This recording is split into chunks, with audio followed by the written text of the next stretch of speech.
நான் நிறைய பேர் ஜெபம் பண்ணுறதை பார்த்துருக்கேன். ஜெபத்தை ஆரம்பிக்கும் போதே எப்படி ஜெபம் பண்ணுவாங்க தெரியுமா? 1947 அவங்க என்னென்ன பாவம்லாம் பண்ணியிருக்காங்களோ மறுபடியும் ஆண்டவருக்கு ஞாபகப்படுத்துவாங்க. ஏன்னா ஆண்டவர் மறந்துடுறாருல.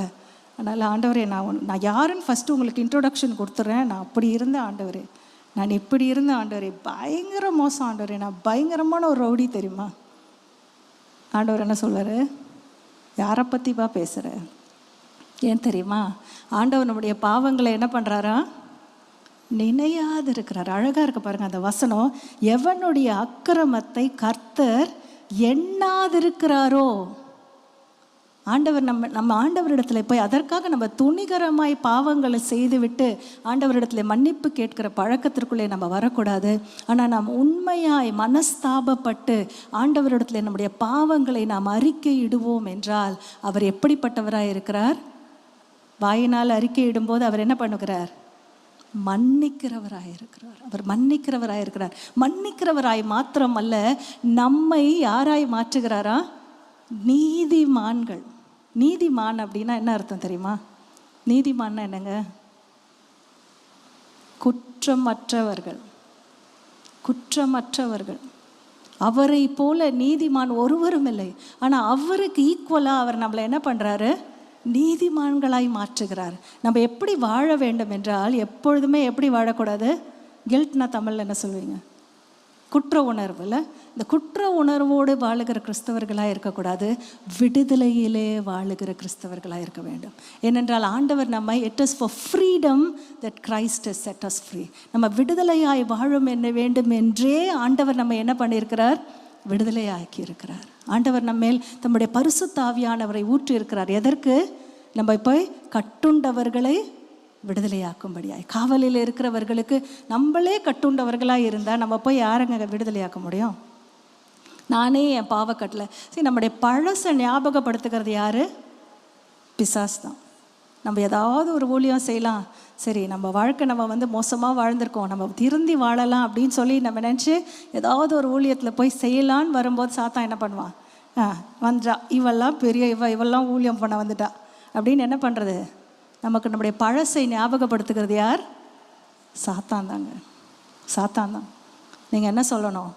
அப்பாலே போ சாத்தானே, நான் யாரால் மீட்கப்பட்டிருக்கிறேன்? கிறிஸ்துவின் இரத்தத்தினால் மீட்கப்பட்டிருக்கிறேன். ஹல்லேலூயா. என்னுடைய பாவங்கள் என்ன பண்ணப்பட்டிருக்கிறது? மன்னிக்கப்பட்டிருக்கு. எத்தனை பேர் சொல்ல போகிறீங்க? நான் பாவ மன்னிப்பின் நிச்சயத்தை நான் பெற்றிருக்கிறேன். பாவ இனிமேல் என்ன பண்ணாதீங்க? தலையை குனியாதீங்க. தலையை குனியாதீங்க. தலை குனிய வேண்டியது ஆண்டவர் முன்பாக மாத்திரம்தாங்க. வேறு யார் முன்பாகவும் சாத்தான் முன்பாகவும் நம்ம என்ன பண்ண வேண்டியதில்லை? வெட்கப்பட்டு தலை குனிய வேண்டியதில்லை. உண்மையாய் நம்ம ஆண்டவரிடத்துல மனஸ்தாபப்பட்டு நம்முடைய பாவங்களை நாம் அறிக்கையிட்டு ஆண்டவரோடு நாம் ஒப்புரவாகி இருப்போம் என்றால் நீங்கள் என்ன பண்ண வேண்டாம்? உங்களுடைய பழைய பாவங்களை போய் என்ன பண்ண வேண்டாம்? தேட வேண்டாம். யாரும் போய் ஆர்கியாலஜிக்கல் டிக்கிங் பண்ண வேண்டாம். அதை ஆண்டவர் என்ன பண்ணுறார்? கடலின் ஆழத்திலே போட்டு விடுகிறார். கிழக்குக்கும் மேற்குக்கும் எத்தனை தூரமோ அத்தனை தூரமாய் அவர் என்ன பண்ணுறாரா? நம்முடைய பாவங்களை அவர் தூக்கி எறிகிறாருங்க. நீங்கள் ஏங்க போய் தேடி கண்டுபிடிச்சி ஆண்டவருக்கு கொண்டாந்து ஆல்பம் போட்டு காட்டுறது? யாரும் இங்கே ஆல்பம் போட வேணாம். நம்முடைய பழைய வாழ்க்கையை ஆண்டவர் மாற்ற உண்மை உள்ளவராக இருக்கிறார். நீங்கள் பாருங்கள், ஆண்டவர் நீங்கள் வேதத்திலே புதிய ஆரம்பங்களை அநேகருக்கு ஆண்டவர் கொடுத்துருக்கிறாரு. மத்தேயுவில் ஆண்டவருடைய வம்ச வரலாறுல பேர்கள் சேர்க்கப்பட்டிருக்கிறது யாருங்க? ராகாபுடைய பேர் சேர்க்கப்பட்டிருக்கிறது. அவள் யார்? வேசியாக இருந்தவள் என்று பார்க்கிறோம். ஆனால் ஆண்டவர் ஒருத்தருக்கு ஒரு புதிய துவக்கத்தை கொடுக்கும்போது அந்த பழையவைகளை என்ன பண்ணுகிறார்? மாற்றுகிறார். ராகாப் யாருடைய அம்மா தெரியுமா? போவாசனுடைய அம்மா. ஒரு சந்ததி, அந்த சந்ததியில் கிறிஸ்து பிறந்தார் என்று பார்க்கிறோம். ஆண்டவர் எப்படி ஒரு மாற்றத்தை கொடுக்கும்போது அதுதான் ஆண்டவர் சொல்றார், நீங்கள் புது சிருஷ்டி ஆகிறீர்கள், பழையவைகள் எல்லாம் ஒளிந்து போயின. பழையவைகள் என்னாச்சு? ஒளிந்து போகிறதுனா என்னங்க? இந்த போகியில் பழசெல்லாம் போட்டு எரிக்கிறாங்க பார்த்தீங்களா? அதை எரிச்சா சாம்பலில் தேடினா கிடைக்குமா திருப்பி? நம்ம சாம்பலில் டப்பா போட்டு என்ன பண்ணுறோம்?